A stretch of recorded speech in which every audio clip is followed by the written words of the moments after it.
होगा, उन्हीं के ऊपर हम चर्चा करेंगे। तो देखिए आज कि हम परिवर्तन की दृष्टि से शब्दों के प्रकार पढ़ेंगे। परिवर्तन की दृष्टि से शब्दों के 2 प्रकार हैं। व्याकरण में शब्दों के परिवर्तन संबंधी 2 प्रकार हैं। नंबर 1 विकारी शब्द, जैसे कि पहले वीडियो में मैंने आपको पढ़ाया था संज्ञा, सर्वनाम, विशेषण और क्रिया, ये सारे इसमें आ जाएंगे विकारी शब्द में। कैसे? तो इसकी परिभाषा देखिए कि जिनका रूप लिंग, वचन, कारक, काल, पुरुष आदि में बदलाव या परिवर्तन होता है, वे सब क्या कहलाएंगे? विकारी शब्द। इसके अंतर्गत कौन कौन आएगा? नंबर 1 संज्ञा, दूसरा सर्वनाम, तीसरा विशेषण और चौथा है क्रिया। सेंटेंस में ये बदलाव होता रहता है। इसका ठीक तो विपरीत है जिसका नाम है अविकारी। ये विकारी है, इसके आगे अगर लिख दिया तो इसका अपोजिट हो गया। तो इसमें क्या था कि इसमें किसी तरह का कोई बदलाव नहीं होता है। तो परिभाषा में क्या था इसके? जिनके रूप में लिंग, वचन, कारक, काल, पुरुष आदि में परिवर्तन या बदलाव नहीं होता है। इसमें तो क्या था? होता है। इसमें क्या है? नहीं होता है। वे सब क्या कहलाएंगे? अविकारी शब्द। ये 4 होते हैं, ये भी 4 है। जैसे कि इसका पहला जो भाग है वो क्रिया विशेषण, दूसरा है संबंध बोधक अवयव, तीसरा जो है समुच्चय बोधक अवयव और लास्ट है विस्मयादि बोधक अवयव। अब मैं आपको इन चारों के ऊपर क्रमशः पढ़ाऊंगा। तो आज का हमारा जो टॉपिक का नाम है वो क्या है? अविकारी शब्द या अवयव। क्या है? अविकारी शब्द या अवयव। उसके ऊपर मैं आपको बताऊंगा कि इसमें क्या क्या है और किस टाइप से इनका प्रयोग हम करेंगे। आज का टॉपिक है हमारा अविकारी शब्द। अविकारी का मतलब होता है जिसमें किसी तरह का कोई बदलाव या परिवर्तन नहीं होता है। विकारी शब्दों में परिवर्तन होता है लेकिन अविकारी में परिवर्तन नहीं होता है।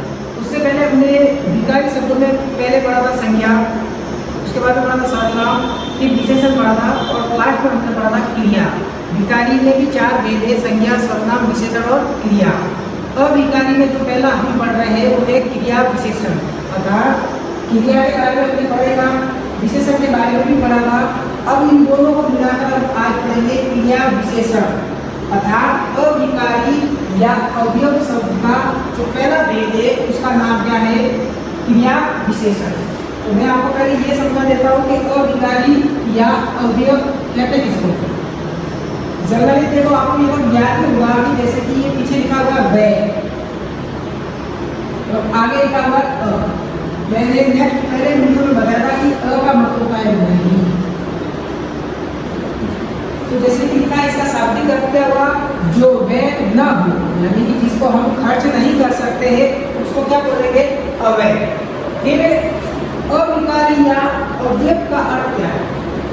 जिसमें विकार या परिवर्तन न आए, मतलब कोई तरह का बदलाव नहीं आता है। विकार का मतलब होता है परिवर्तन। फिर हिंदी में 4 प्रकार के अविकारी शब्द हैं। कितने प्रकार के शब्द हैं? 4 प्रकार। नंबर 1 क्रिया विशेषण। पहले भी आपको मैंने पढ़ाया था, उसको समझाया था। क्रिया विशेषण का मतलब होता है क्रिया की विशेषता को बताना या प्रकट करना। तो इसमें इसकी परिभाषा क्या होगी? वे अविकारी या अवयव शब्द जो क्रिया की विशेषता बतलाते हैं। आपको क्या ध्यान रखना है? विशेषण का शाब्दिक अर्थ है विशेषता प्रकट करना। तो हम क्या कर रहे हैं? क्रिया। क्रिया का मतलब कार्य का करना या होना। कार्य के करने या होने के की गति की विशेषता बताने वाले को शब्द को हम क्या बोलेंगे? क्रिया विशेषण। क्रिया विशेषण के अंदर भी 4 भेद हैं, उसके बारे में हम पढ़ेंगे कि चारों में जो पहला जो भेद है उसका नाम है कालवाचक। तो कालवाचक क्या होगा उसके बारे में आपको समझाएंगे। अविकारी का जो पहला भेद था मैंने आपको बताया कि कालवाचक क्रिया विशेषण के बारे में हम पढ़ रहे थे। उसके अंतर्गत क्या क्या पढ़ेंगे हम? पहला है कालवाचक क्रिया विशेषण। वे अवयव शब्द जो क्रिया के होने या करने का ज्ञान कराते हैं। मतलब काल का मतलब क्या हुआ? समय, यानी कि कौन से समय में प्रक्रिया हो रही है। तो इसके अंतर्गत कौन से शब्द आएंगे जो हमको बार बार देखने को मिलते हैं? जैसे कि कब, जब, कल, आज, प्रतिदिन, प्राय, साय, अभी अभी, लगातार, पहले आदि। ये सभी किस चीज़ का बोध कराएंगे? हमको समय का बोध कराते हैं। दूसरा जो था वो था स्थानवाचक क्रिया विशेषण। नाम से ही मालूम पड़ता है कि स्थान यानी किसी जगह का पर्टिकुलर नाम है। तो अब स्थान के ऊपर अगर हम शब्दों की पहचान करेंगे तो कैसे करेंगे? या तो कोई ऊपर होगा या नीचे होगा या सामने होगा या दाएं होगा या बाएं होगा। तो इसके अंतर्गत कौन कौन से शब्द आते हैं? जैसे कि वहाँ, दाएं बाएं, निकट, सामने, अंदर, बाहर, इधर उधर, यहाँ, पास, दूर, नीचे, ऊपर आदि शब्द हमको जहाँ मिलेंगे तो वो कौन सा भाव हो जाएगा? स्थानवाचक क्रिया विशेषण। क्रिया विशेषण का मतलब मैंने बताया आपको, क्रिया की विशेषता को बताना या प्रकट करना। तो ये शब्द सारे शब्द जो है वो स्थान के बारे में बताएंगे कि ये स्थान यानी कि बात सामने की ओर की, पीछे की ओर की, दाएं की ओर की, बाएं की ओर है आदि शब्दों का बोध हम करेंगे स्थानवाचक क्रिया विशेषण के अंतर्गत। थर्ड जो हमारा था वो था परिमाणवाचक क्रिया विशेषण। मैंने बताया परिमाण का मतलब होता है मात्रा, यानी कि नापतोल की वस्तुओं के अंतर्गत हम इस चीज को पढ़ेंगे। तो या क्या बता रहा है? क्रिया के होने की मात्रा या परिणाम का बोध कराने वाले शब्दों को हम क्या बोलेंगे? परिमाणवाचक क्रिया विशेषण। इसके अंतर्गत हम पढ़ेंगे बहुत, अति, सर्वथा, कुछ, थोड़ा, बराबर, ठीक, कम, अधिक, थोड़ा थोड़ा, इतना उतना, खूब, बढ़कर आदि शब्दों को इसके अंतर्गत पढ़ेंगे। फिर लास्ट के हमारा अंतिम रीतिवाचक क्रिया विशेषण। रीति का मतलब होता है कार्य करने का ढंग। रीति का मतलब है ढंग, किस तरीके से कार्य हो रहा है, तेज गति से हो रहा है, मध्यम गति से हो रहा है या धीरे धीरे हो रहा है। तो इसके अंदर क्या था? क्रिया के होने की रीति या ढंग का बोध हो, उसको हम क्या कहेंगे? रीतिवाचक क्रिया विशेषण। इसके अंतर्गत हम पढ़ेंगे धीरे धीरे, तेज, सहसा, शीघ्र, तेज, मीठा, शायद, ऐसे, अचानक, मानो आदि शब्दों का बोध हम किसके अंतर्गत करेंगे? रीतिवाचक क्रिया विशेषण के अंतर्गत। इसका मतलब ये हुआ कि जैसे कि कालवाचक क्रिया विशेषण है, कालवाचक क्रिया विशेषण जहाँ पर भी होगा उसमें ये जैसे शब्द है ना, मैंने कब, जब, कल, आज, प्रतिदिन, प्राय, साय, अभी, अभी, लगातार, पहले आदि शब्दों का बोध होगा और इन शब्दों से ही हम पहचानेंगे कि ये काल का सेंटेंस है या रीति का है या स्थान का है या परिमाण का है। जैसे कि स्थान में क्या था? ऊपर नीचे, आस पास, दूर, इधर उधर, यहाँ वहाँ, बाएं, निकट, सामने, अंदर, बाहर आदि। परिमाण के अंदर मात्राओं का ज्ञान होगा, जैसे कि बहुत, अति, सर्वथा, कुछ, थोड़ा, लगभग, कम आदि। जैसे कि रीतिवाचक में क्या था? कार्य करने का ढंग या कार्य करने के तरीके के बारे में हम पढ़ते हैं। धीरे धीरे, तेज, सहसा, शीघ्र, मीठा, शायद, ऐसे, अचानक, मालूम आदि शब्द इसमें आ जाएंगे रीतिवाचक में। अब आपको मैं इसकी पहचान बता देता हूँ कि इसकी पहचान कैसे होगी। जैसे कि कालवाचक का सेंटेंस है, जैसे कि आ गया कि प्रतिदिन राम प्रतिदिन स्नान करता है। तो प्रश्न कैसे बनेगा? जिसका उत्तर ये मिलेगा, आपको क्या लगाना है? कब, राम कब करता है? तो आपका जवाब क्या हो जाएगा? प्रतिदिन। अब स्थानवाचक का जो पहचान वाला शब्द है वो है कहाँ। तो स्थान का मतलब है कि राम छत पर सो रहा है। तो उत्तर ढूंढने के लिए आपको क्या लगाना है? प्रश्न कहाँ, राम कहाँ सो रहा है? तो आपका जवाब क्या हो जाएगा? छत पर, यानी कि ऊपर की ओर। तो इसकी पहचान है कहाँ। फिर है परिमाण, यानी कि मात्रा और नापतोल का गिनती करना। तो इसके लिए कितना या कितनी शब्दों के द्वारा हम इसकी पहचान कर सकते हैं। तो कितना कितनी का आप प्रश्न बनाओगे तो उसका आंसर मिल जाएगा। जैसे कि राम ने बहुत तेल लाया, तो हमारा सवाल क्या होगा? राम ने कितना लाया? तो आंसर मिल जाएगा बहुत। जैसे कि राम बहुत सोता है, तो जवाब में आ जाएगा कितना, तो आंसर मिल जाएगा बहुत। अब आगे था रीतिवाचक क्रिया विशेषण। इसकी पहचान करने के लिए हमें शब्द लगाना है कैसे, यानी कि रीति का मतलब है कार्य करने का ढंग। तो उत्तर ढूंढने का जो पहचान करने वाला जो शब्द है वो है कैसे। तो जैसे कि शब्द लिखा है कि कछुआ धीरे धीरे चलता है, कछुआ धीरे धीरे चलता है। प्रश्नवाचक आप लगाओगे कैसे। कछुआ कैसे चलता है, तो आपका आंसर हो जाएगा धीरे धीरे। ये इसकी हो गई पहचान। अविकारी शब्द का जो हमारा जो पहला भेद था उसके बारे में हमने पढ़ा। नंबर 1 कालवाचक विशेषण, स्थानवाचक क्रिया विशेषण, परिमाणवाचक क्रिया विशेषण और रीतिवाचक क्रिया विशेषण। अगला जो हमारा है टॉपिक नया, उसका नाम है संबंध बोधक अवयव। था पहला जो था हमारा वो अविकारी शब्द में काल के बारे में था। अब हम पढ़ेंगे क्रिया विशेषण या संबंध बोधक अवयव। अर्थात हमने जो 1 2 3 4 भेद जो पढ़े हैं किसके थे, क्रिया विशेषण।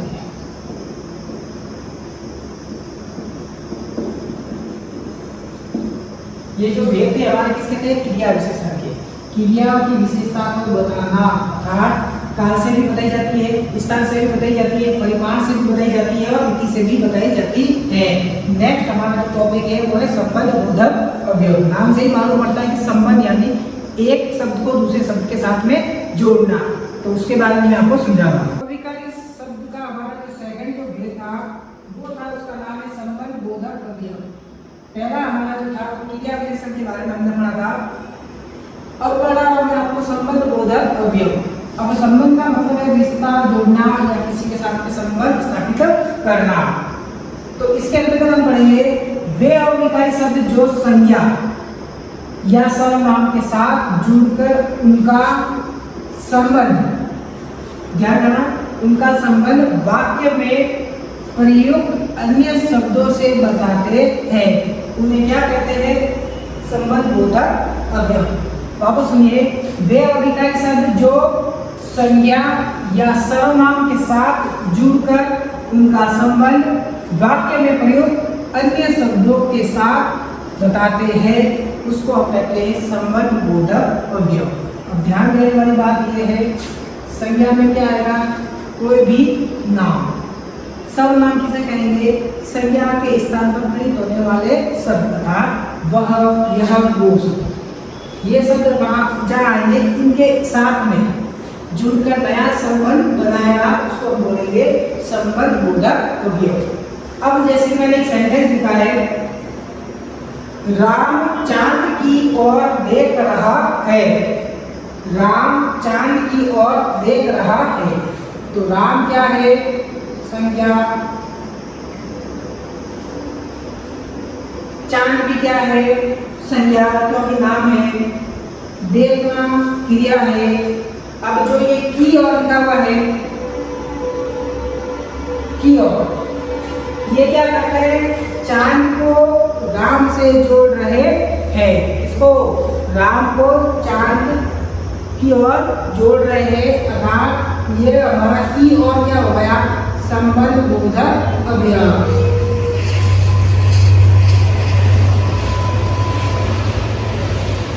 की और क्या हो गया, दोनों संबंध बोधक अवयव। अब देखा इधर संबंध बोधक अवयव के अंतर्गत हम क्या क्या पढ़ेंगे। इसके अंदर काल से संबंधित प्रश्न भी पूछे जाते हैं, जिसके अंदर आएगा पहले, पीछे, उपरांत, आगे। फिर स्थान संबंधित सवाल भी होते हैं, जैसे कि सामने, भीतर, निकट, यहाँ। फिर दिशा, दिशावाचक शब्द भी हो गए, जैसे कि आसपास, और, पार, तरफ। फिर है समतावाचक यानी कि भांति, समान, तुल्य, योग। फिर है साधनवाचक जैसे कि द्वारा, सहारे, माध्यम। साधन का मतलब क्या हुआ, किसके माध्यम से, जैसे कि मैं साइकिल चला रहा हूँ, तो मैं साइकिल चला रहा हूँ तो साइकिल के द्वारा या साइकिल के सहारे या पैरों के सहारे या गाड़ी के माध्यम से या ट्रेन के माध्यम से, ये क्या आ गया हमारा साधन। फिर है विषयवाचक, विषय संबंधी प्रश्न, जैसे कि विषय, भरोसे, बाबत या कोई नाम। फिर है विरुद्धवाचक, विरुद्ध में यानी कि विरोध प्रकट करना, तो विपरीत, विरुद्ध, खिलाफ या उल्टी। जब कोई उल्टा या विपरीत होगा तो इसमें चला जाएगा विरोध में या विरोध में।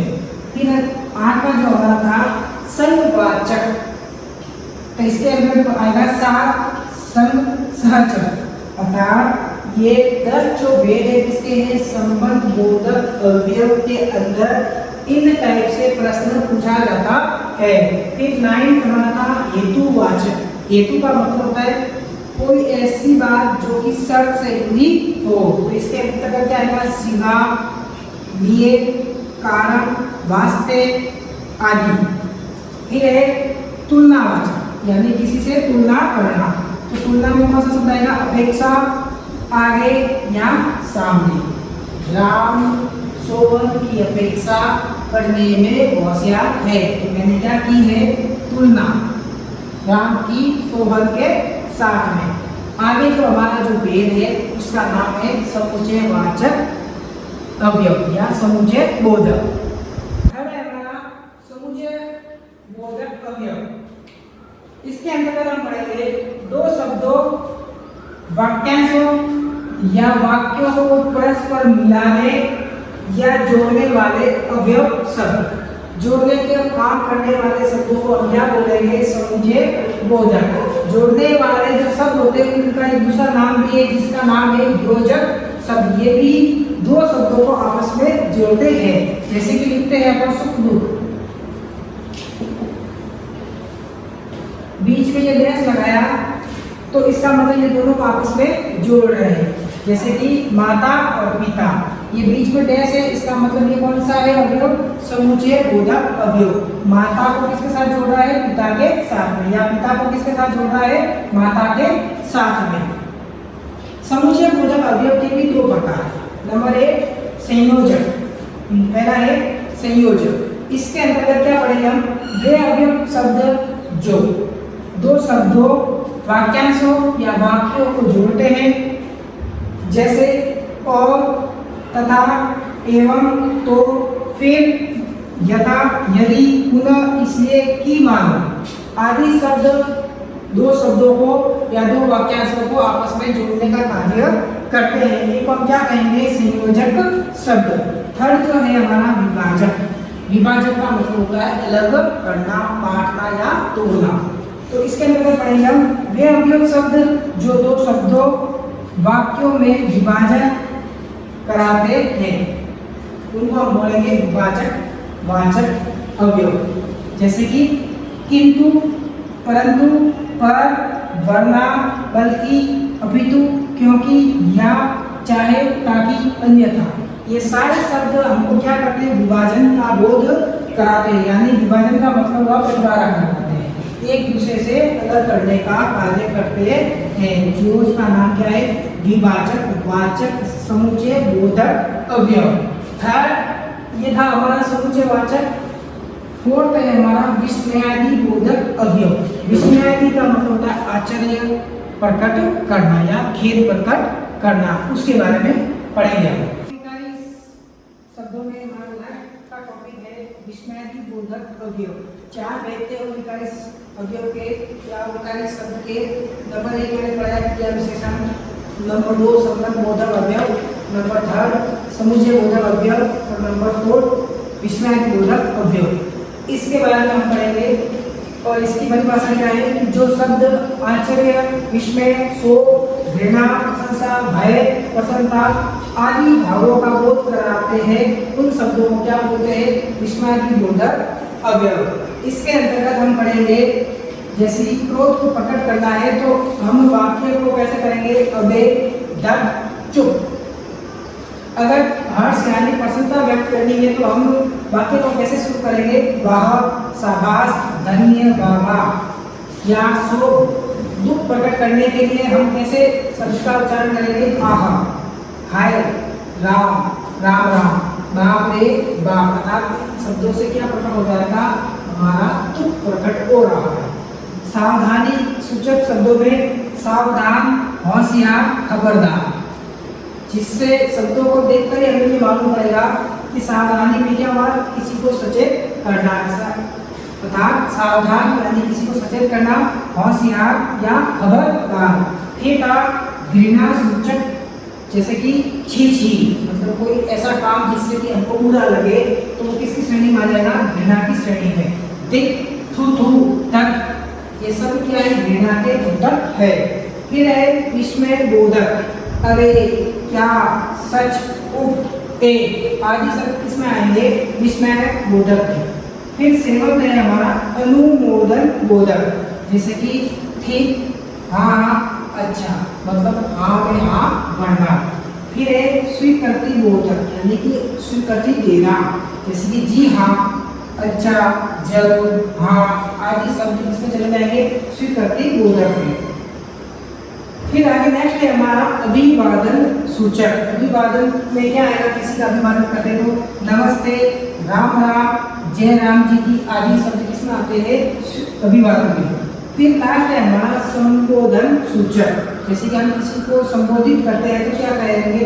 अरे, ओ, हे, वो आदि शब्द संबोधन सूचक में आते हैं। अब प्राय ये सारे शब्द जो हैं कहाँ आएंगे? ये सारे शब्द हैं वाक्य के प्रारंभ में आते हैं, यानी कि वाक्य जहाँ से शुरू होगा उसके ठीक पहले ये शब्द आते हैं। और इसमें भी बोधक का जो चिन्ह है वो कैसा है? ये इसका चिन्ह है, जैसे कि मैं लिख रहा हूं ये।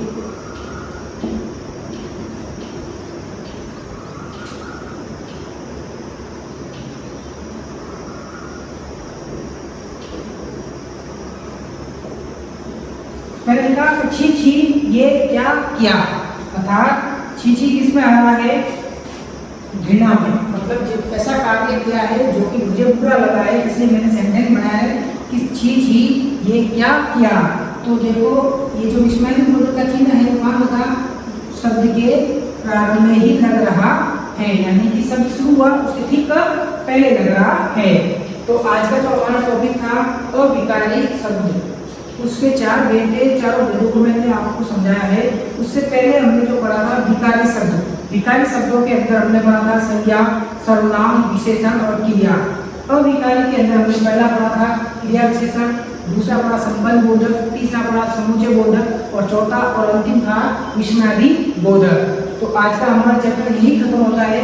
आगे जब भी हम मिलेंगे नेक्स्ट टॉपिक के साथ, और वो टॉपिक हमारा होगा समाज, जिसके बारे में मैं आपको बताऊंगा कि समाज क्या है।